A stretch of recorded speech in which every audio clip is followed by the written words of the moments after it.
Good morning, welcome to V3 news. లక్ష్యం సమాజహితం. నేను Ganesh. Bulletin ముందుగా హెడ్లైన్స్ చూద్దాం. రాజకీయ పార్టీని చూసి ప్రజలు భూములు ఇవ్వలేదు. అమరావతి రాజధాని ప్రాంతంలో పర్యటించిన బీజేపీ ఎంపీ సుజనా చౌదరి.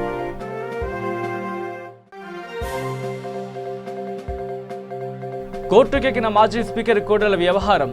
మాయమైన ఫర్నిచర్ను ఓ షోరూంలో స్వాధీనం చేసుకున్న రెవెన్యూ సిబ్బంది.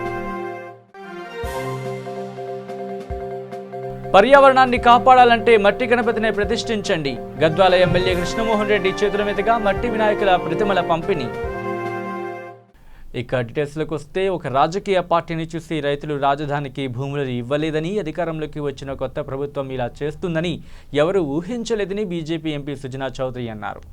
మంగళవారం రాజధాని ప్రాంతంలో బీజేపీ నేతల బృందం పర్యటించింది. ఈ సందర్భంగా సుజనా చౌదరి మాట్లాడుతూ రాజధాని పనులు ఆపటం లేదని మంత్రి బొత్స అసెంబ్లీలో చెప్పిన విషయాన్ని ఈ సందర్భంగా గుర్తు చేశారు. ఇప్పుడు ప్రజలను భయభ్రాంతులకు గురి చేయటం సరికాదని అన్నారు ఆయన. అభివృద్ధి వికేంద్రీకరణ మంచిదే, కానీ రాజధాని అనేది తప్పనిసరని ఆయన అన్నారు.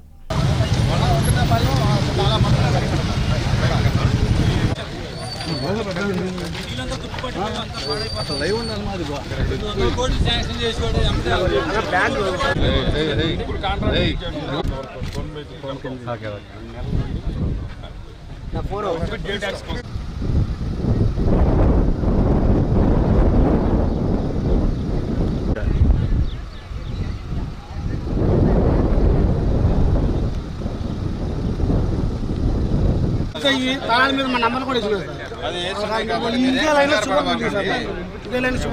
కేంద్ర ప్రభుత్వం నుంచి ఇవన్నీ కూడా ప్రధానమంత్రి ఆవాస్ యోజన కింద వచ్చినాయి. ప్రధానమంత్రి గారు భారతదేశంలో ఉన్న 70 సంవత్సరాలు వచ్చిన సందర్భంగా ప్రతి ఒక్కరికి ఇల్లు కావాలని చెప్పి స్కీమ్ కింద ఇచ్చారు. మీరేం కంగారు పడద్దు, మీకు అందరికీ ఇల్లు ఇచ్చే విధంగా భారతీయ జనతా పార్టీ మీకు అండగా ఉంటుంది. ఇక అసెంబ్లీ ఫర్నిచర్ వ్యవహారంపై గత కొద్ది రోజులుగా హైడ్రామా నడుస్తూ ఉంటే నిన్న కోర్టులో పిటిషన్ దాఖలు చేశారు కోడెల శివప్రసాద్. గతంలో అసెంబ్లీ అధికారులకు లేఖలు రాసిన స్పందించకపోవడంతో హైకోర్టు ద్వారా ప్రభుత్వానికి ఆదేశాలు ఇవ్వాలని కోరారు కోడెల. ఈ రోజుకు వాయిదా వేసింది హైకోర్టు. మరోపక్క వెలగపూడిలో కోడెల శివరాంపై కేసు నమోదు అవడంతో మాయమైన ఫర్నిచర్ గుంటూరు గౌతమ్ షోరూంలో ఉన్నట్లు గుర్తించారు రెవెన్యూ అధికారులు. కోడెల ప్రతినిధుల సమక్షంలో పంచనామా చేసి కుర్చీలు, టేబుల్స్, ఇతర సామాగ్రిని తరలించామని డీఎస్పీ శ్రీనివాసరెడ్డి మీడియాకు తెలిపారు.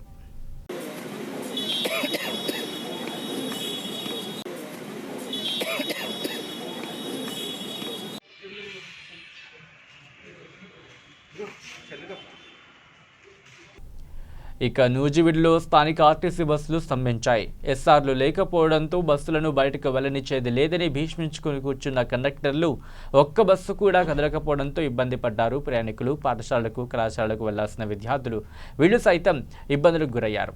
రాష్ట్ర వ్యాప్తంగా సర్వర్లు పనిచేయకపోవడంతో ఇబ్బంది తలెత్తినట్లు సిబ్బంది చెబుతున్నారు. విద్యార్థులు కళాశాలకు వెళ్లాల్సింది పోయి బస్టాండ్లో పడిగాపులు పెరగడం విశేషం. రాత్రి కూడా అదే పరిస్థితి. 10:30కు వెళ్లవలసిన జీడిమెట్ల బస్సు 11 వరకు కదలలేదు. డీఎంకి ఫోన్ చేసి మాట్లాడే వరకు బస్సు తీయలేదు. నూజివీడు ఆర్టీసీ గాడి తప్పుతుంది అంటున్నారు ప్రయాణికులు.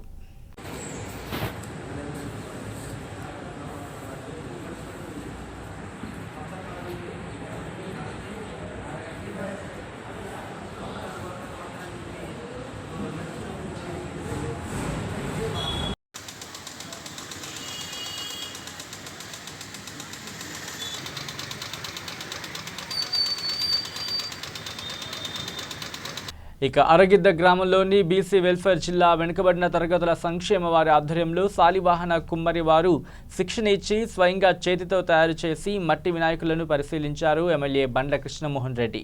ఈ సందర్భంగా ఆయన మాట్లాడుతూ జిల్లా తరగతుల సంక్షేమ శాఖ ఆధ్వర్యంలో మట్టితో వినాయకుని తయారు చేసి అమ్మడం జరుగుతుంది. అలాగే బొమ్మలను తయారు చేసి పర్యావరణాన్ని కాపాడాలి. ఈ కార్యక్రమంలో ఆయన వెంట MPP Vijay, ZPTC boss Shyamala, ఎంపీటీసీలు లక్ష్మీ ఆనంద్ గౌడ్, బీసీ వెల్ఫేర్ జిల్లా అధికారులు ఇందిరా, తెరాస పార్టీ నాయకులు రామకృష్ణారెడ్డి, జంబు రమణ్ గౌడ్, అలాగే తిప్పారెడ్డి, వెంకటేష్ యూత్ సభ్యులు, నాయకులు, కార్యకర్తలు తదితరులు పాల్గొన్నారు.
ఇక మహేశ్వరం నియోజకవర్గం ఎమ్మెల్యే శ్రీమతి సబితా ఇంద్రారెడ్డి జల్పల్లి మున్సిపాలిటీ పరిధిలోని జల్పల్లి గ్రామంలో మున్సిపాలిటీ ఆఫీస్ వద్ద మిషన్ భగీరథ మంచినీటి ట్యాంక్ను ప్రారంభోత్సవం చేశారు. ఈ కార్యక్రమంలో పాల్గొన్నారు మిషన్ భగీరథ అధికారులు, సరూర్ నగర్ మండల మాజీ ఎంపీపీ తీగల విక్రమ్ రెడ్డి, మాజీ ఎంపీటీసీ మరియు ప్రజా ప్రతినిధులు, టీఆర్ఎస్ నాయకులు ఈ కార్యక్రమంలో పాల్గొన్నారు. మిషన్ భగీరథలో ముఖ్యమంత్రి గారు ప్రతి ఇంటికి నీళ్ళు ఇవ్వాలనే సంకల్పంతో మిషన్ భగీరథ కార్యక్రమాన్ని మొదలుపెట్టడం, తెలంగాణ రాష్ట్రంలో ప్రతి ఇంటికి కూడా మంచినీళ్ళు అందించాలనే సంకల్పంతో చేపట్టిన ఈ కార్యక్రమం ఒక యజ్ఞంలాగా చేస్తూ ఉన్నారు. ఇప్పటికీ గ్రామాలన్నీ కూడా మ్యాక్సిమం మిషన్ భగీరథ ద్వారా నీళ్ళు వస్తున్న సందర్భాన్ని చూస్తూ ఉన్నాం. మొన్న సమ్మర్లో మిషన్ భగీరథ లేకపోయి ఉండింటే గ్రామాలలో అసలు మంచినీళ్ళు కూడా తాగలేని పరిస్థితి ఉండేది. ఇప్పుడు గ్రామాలలో పుష్కలమైన నీళ్ళు వస్తూ ఉన్నాయి.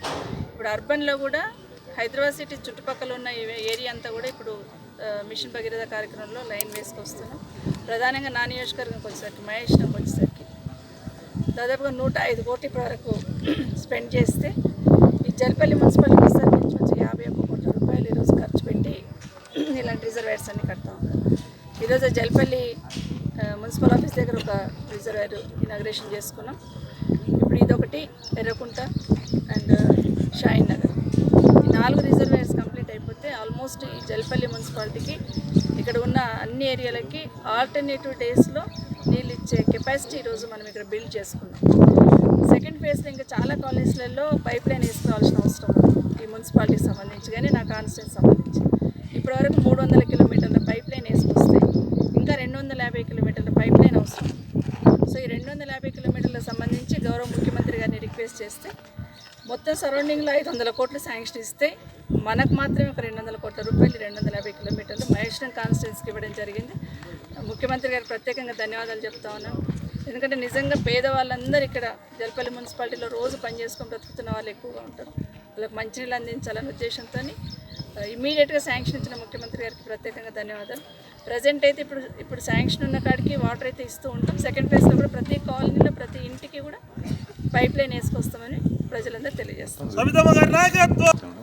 ఎర్రగుంట ఒక 1 వీక్లో వస్తుంది. ఇది ఒక 15 డేస్ 20 డేస్ లోపల ఇది కంప్లీట్ అవుతుంది. ఇంకా షాయిన్ నగర్ది కూడా ఆల్మోస్ట్ ఒక 1 మంత్ లోపల అది కూడా కంప్లీట్ 1 మంత్లో ఇవన్నీ కూడా కంప్లీట్ అయ్యి అందుబాటులోకి వస్తాయి. ప్రజలందరూ కూడా నీళ్ళు అందించగలుగుతాం. అంటే ఇన్ని రోజులు మంచినీళ్ళ కోసం ఎదురు చూస్తున్న ఈ ఏరియా సంబంధించిన పాడి షరీఫ్ కావచ్చు, షాయిన్ నగర్ కావచ్చు, ఎర్రగుంట కావచ్చు, జల్పల్లి కావచ్చు, శ్రీరామ్ నగర్ కాలనీ కావచ్చు, ఈ ఏరియాలో ఉన్న ప్రజలందరికీ కూడా మంచినీళ్ళు అందించగలుగుతాం.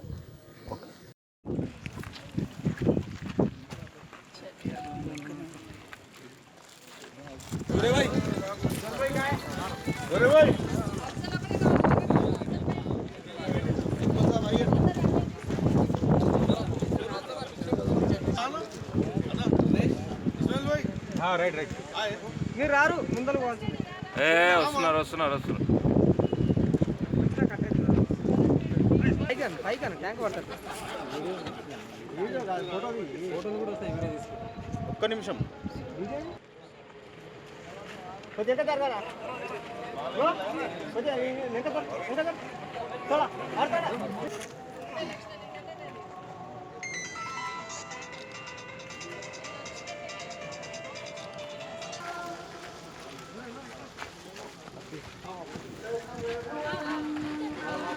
Wow.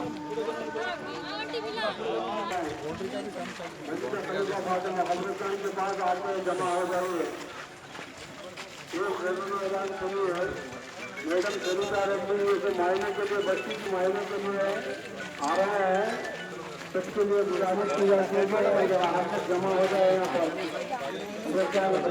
नोटिस के पास पूरे लोग जमा बैठे हुए हैं। आप लोगों से भी गुजारिश है कि आप लोग अपने आगे बढ़िए यहाँ पर।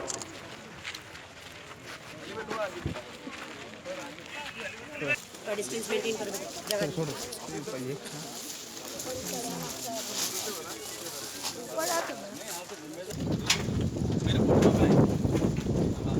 बात करेंगे नहीं आप बना रहे मेरे पीछे टीम है मेरे पीछे।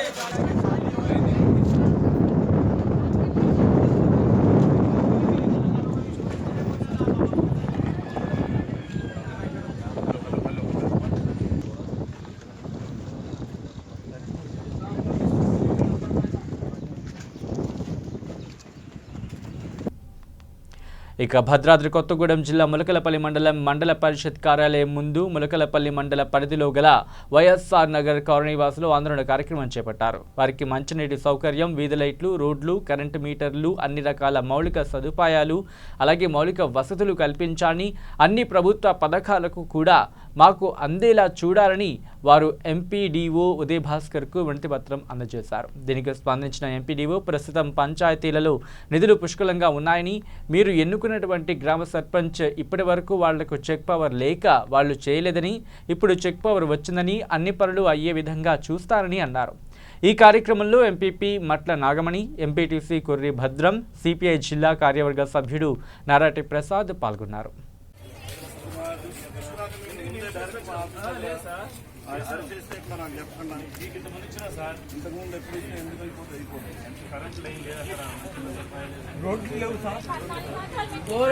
బోర్లు మంచి తాగేగా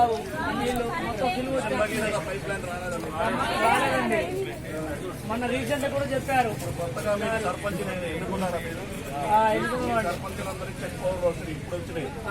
ఇప్పుడు వచ్చినాయి ఇలాంటి మేము చెక్ పవర్లు ఏమి రాలేదు, నిధులున్నా కూడా అందువల్ల వాళ్ళు అభివృద్ధి కార్యక్రమం అనేది చేయలేకపోయారు. ఇప్పుడు చేస్తాను కానీ నో ప్రాబ్లం. మీ గ్రామ పంచాయతీల్లో పుష్కలంగా నిధులు ఉన్నాయి, అన్ని రకాల కార్యక్రమాలు కూడా చేపడతారు. మీకు వీధి లైట్లు వస్తాయి, ఇంకేమడి గారు మీరు కరెంటు పైప్ లైన్ రిపేర్లు ఏమైనా ఉంటాయి, అయిపోతాయి కరెంటు పైపు. ఇంటి పన్నులు మీరే ఇవ్వాలి మాకు,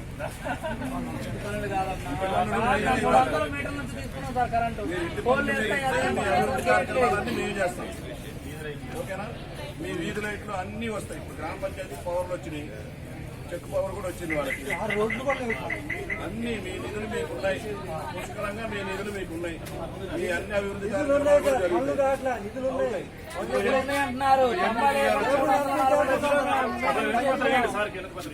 ఇప్పుడు మీ సర్పంచులు ఉన్నారు కదా, వాళ్ళని అడగాలి. ఇప్పుడు మొత్తం గ్రామ పంచాయతీలకి నిధులు వచ్చినాయి, మండలానికి కాదు. గ్రామ పంచాయతీ సర్పంచులని కలవండి అందరూ, ఏ పంచాయతీ పంచాయతీ పంచాయతీల నిండా డబ్బులు ఉన్నాయి. మీ అభివృద్ధి కార్యక్రమాలు అన్ని కూడా అవుతాయి. ఓకేనా? మీకు ఏది ఆగదు. పట్టాలు గిట్టాలన్నారు, పట్టాలన్నీ ఎంఆర్ఓ గారు ఆఫీస్కి ఇవ్వండి, అది మనంగా చేసేది. ఇక శ్రీశైలం దేవస్థానం వారు నిర్వహిస్తున్న అన్నప్రసాద వితరణ పథకానికి ₹1,00,000 శ్రీ కొవ్వూరు రామరెడ్డి రాజమహేంద్రవరం వాస్తవ్యులు దేవస్థాన పర్యవేక్షకుడు కోదండ రామరెడ్డి గారికి విరాళాన్ని అందజేశారు. ఈ సందర్భంగా దేవస్థానం అధికారులు దాతలకు స్వామివారి శేష వస్త్రాలు, లడ్డూ ప్రసాదాన్ని ఇచ్చి సత్కరించారు.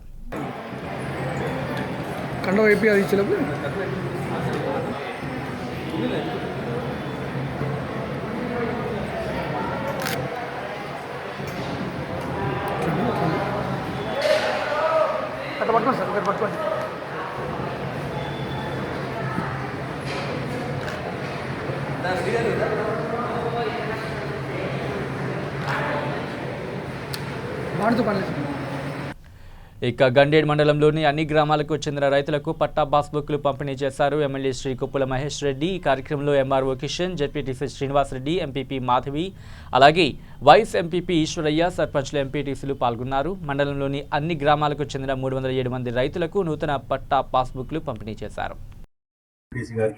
వైస్ ఎంపీపీ గారికి, పెద్దల రుద్రారెడ్డి గారికి, వేదిక ముందున్నటువంటి సర్పంచులు, ఎంపీటీసీలు, ఇతర ప్రజాప్రతినిధులు, మీడియా మిత్రులకు అదేవిధంగా రైతులకు అందరికీ కూడా పేరు పేరున నమస్సుమాంజలి తెలియజేస్తూ ప్రభుత్వం వచ్చిన తర్వాత భూ ప్రక్షాళన చేయాలన్న ఒక ఉద్దేశంతో మరి ఎప్పుడో నిజాం జమానాల 1930ల భూ రికార్డుల ప్రక్షాళన అయింది. దాని తర్వాత మరి ఇప్పటి వరకు కూడా ఒక రెవెన్యూ సదస్సులు పెట్టడమే తప్ప ఎప్పుడు కూడా భూ ప్రక్షాళన పూర్తిగా జరిగిన ఈ 70 ఏళ్ల చరిత్రలో ఎప్పుడు కూడా జరగలేదు. మరి ముఖ్యమంత్రి గారు చేయాలన్న ఒక ఉద్దేశంతో మరి గత చెప్పినట్టు గండేడు మండలంలో 19,000 ఖాతాలు ఉంటే ఇప్పటి వరకు 14-10 పాస్బుక్లు రాలేదు. వాళ్ళకు కూడా పాస్బుక్లు వస్తాయి అంచెలంచెలుగా. ఎందుకంటే మొన్ననే మనం పెద్దవారి వల్ల కూడా ఒకటేసారి ఒక 150-145 పాస్బుక్లు ఇచ్చినాం గత 15 రోజులకి. మరి వాళ్ళు దాని భాగంగా ఇవాళ 300 పైన పాస్బుక్లు రావడం, మిగతా వారికి కూడా అందరికి కూడా పాస్బుక్లు వస్తాయి. ఇంకా దాదాపు ఒక 10%, 9% మిగిలిపోయినాయి మన మండలంలో. మరి ఇప్పుడే ఎంఆర్ఓ గారు మీకు క్లుప్తంగా వివరించారు ఏం సమస్యలు ఉన్నాయి, ఎందుకు ఇవన్నీ ప్రాబ్లంలు అవుతున్నాయని. ఇవన్నీ కూడా మనం అందరం సహకరిస్తేనే తప్పకుండా ఇవన్నీ పాస్బుక్లు అవుతాయి. మరి దీని డిజిటల్ పాస్బుక్ ముఖ్య లక్ష్యం ఏంటంటే ఇది వచ్చిన తర్వాత ఇక అవకతవకలు అనేది 1% కూడా ఉండదు. ఎందుకంటే ఏ సర్వే నెంబర్ల 1 గుంట ఎక్కువ ఉన్నా కూడా ఎవరికి ఒక పాస్బుక్ ఇవ్వడానికి రాదు, రికార్డు కూడా రాదు.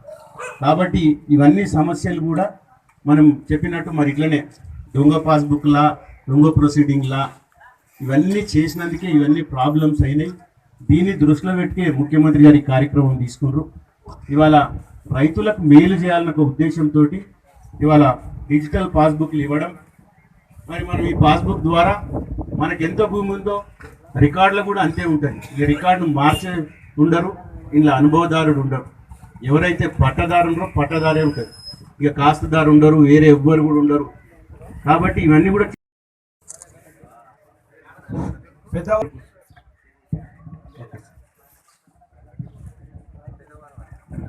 బాయికాడి సాయన్న పెద్దవారు.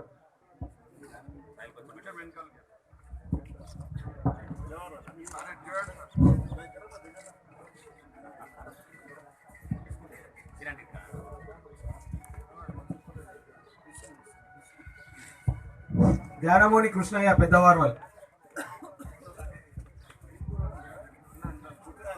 జక్లపల్లి మాణిక్యం మన్సూర్పల్లి.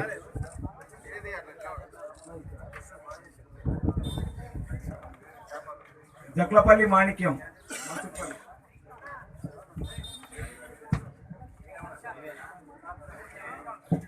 ఇక 2019 ఆగస్టు 31, సెప్టెంబర్ 1 తేదీలలో ఖమ్మం నగరంలోని భక్త రామదాసు కళాక్షేత్రంలో జరుగు డిఎస్ఓ రాష్ట్ర కౌన్సిల్ సమావేశాన్ని విజయవంతం చేయాలని పిలుపునిస్తూ జిల్లా కేంద్రంలోని ప్రెస్ క్లబ్లో పిలుపునిచ్చారు. ఈ కార్యక్రమానికి ముఖ్య అతిథిగా డిఎస్ఓ రాష్ట్ర ప్రధాన కార్యదర్శి అనంతుల మధు హాజరై మాట్లాడడం జరిగింది.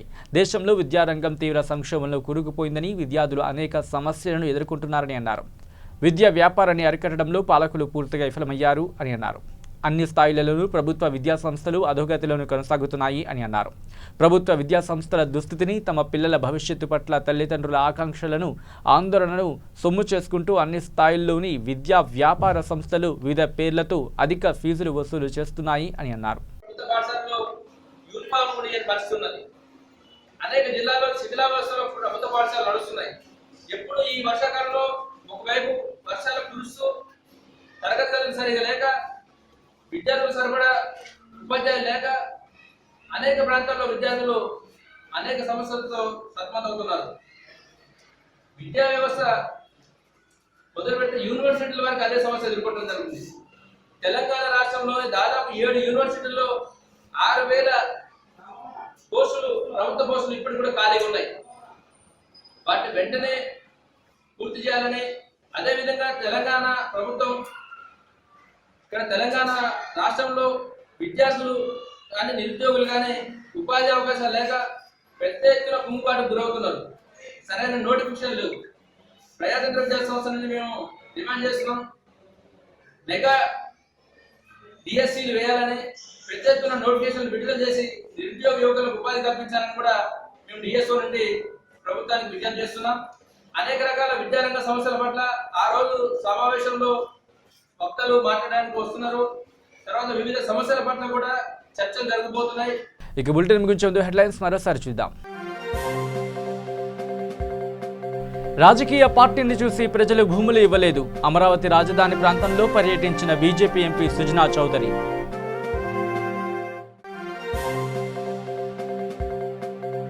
కోర్టుకెక్కిన మాజీ స్పీకర్ కోడెల వ్యవహారం. మాయమైన ఫర్నిచర్ను ఓ షోరూంలో స్వాధీనం చేసుకున్న రెవెన్యూ సిబ్బంది. పర్యావరణాన్ని కాపాడాలంటే మట్టి గణపతిని ప్రతిష్ఠించండి. గద్వాల ఎమ్మెల్యే కృష్ణమోహన్ రెడ్డి చేతుల మీదుగా మట్టి వినాయకుల ప్రతిమల పంపిణీ. ఇవి bulletin updates. Keep watching V3 news. లక్ష్యం సమాజ హితం.